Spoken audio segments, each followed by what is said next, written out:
ఈరోజు ఏర్పాటు చేయబడిన సువార్త పాఠ్యభాగము లోకా 23వ అధ్యాయము 27 నుంచి 30 వస్తుంది.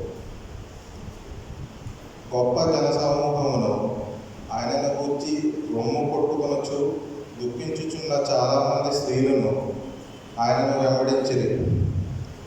యేసు వారిపై తిరిగి, యెరూషలేము కుమార్తెలారా, నా నిమిత్తము ఏడవకుడి, మీ నిమిత్తమును మీ పిల్లల నిమిత్తము ఏడుడి. ఇదిగో, పుట్టాండును కనని గర్భమును పాలయ్యని స్తనములను ధన్యములైనవని చెప్పు దినములు వచ్చుచున్నవి. అప్పుడు మా మీద